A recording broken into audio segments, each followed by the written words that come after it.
Well, we are going to be winding up the course during this week, and I wish you all the best for that, because we want to wind it up with some kind of excellence of demonstrating that we have really understood and identified some aspects of terrorism and understood some of the consequences and so forth.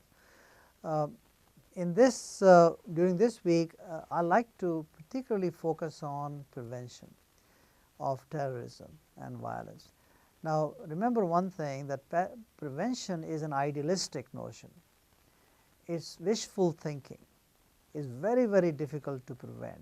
We can't always predict what Al-Qaeda, for example, will do in the future, or we cannot control all countries going in different directions in dealing with in trying to address the problem of terrorism in their own political ways, or all kinds of global ways, sometimes thinking that this will help the whole world, but actually it might cause some other issues.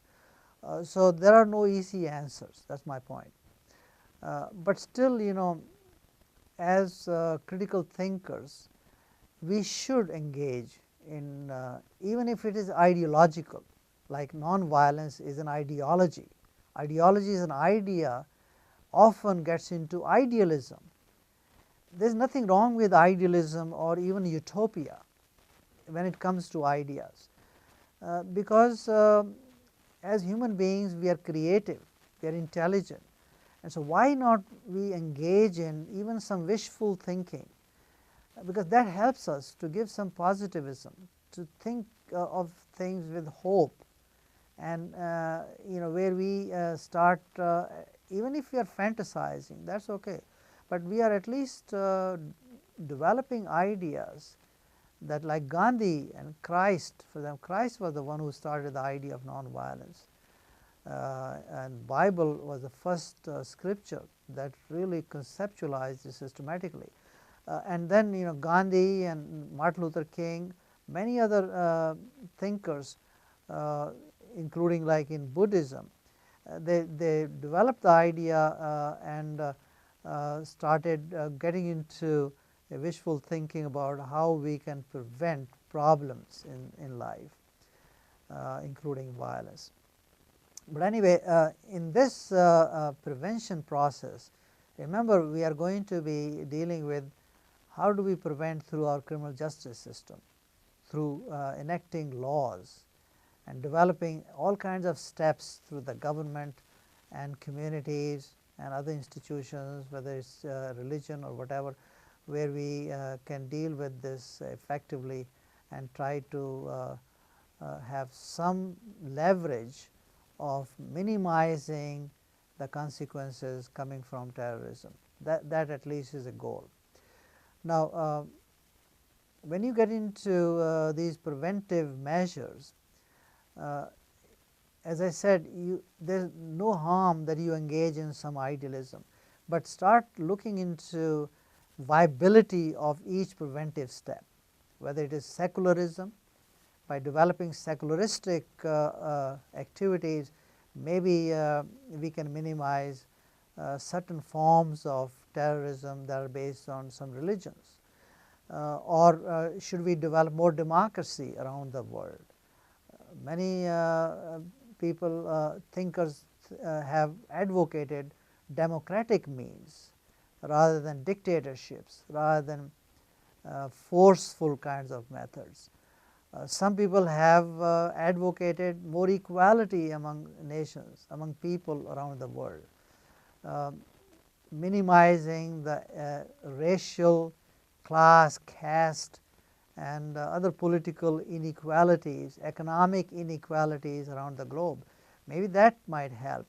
So, there are various kinds of strategies, various kinds of ideas, including non-violence, that have come out, that I like you to read. For example, in my book I have a whole chapter on non-violence, and I really summarize ideas from Gandhi and from the Bible and from various sources to talk about how non-violence can be a possibility in certain ways, maybe we are doing wishful thinking about human beings to start venturing into these things before we destroy the whole planet through all kinds of technology that we have developed in various countries. In this during this week, again now mentioning from the past videos, I have mentioned the idea of position paper. So, we will wind up the position paper and also we will take the final exam. But the final exam, I want to make a note that it will consist of 4 or 5 essays, short essays in your own words, and I have mentioned that before, that no memorization, no keeping the book in front of you, because that is going to hurt you in fact, because you are timed very carefully and you are given only certain time where you think through your own ideas on each topic, on each question. Read the question carefully and answer it by giving your own examples, illustrate with your own feelings, your own interpretations, and that really is the goal. I want to see you in those short essays rather than give any reference to the textbooks or any material you might have read outside.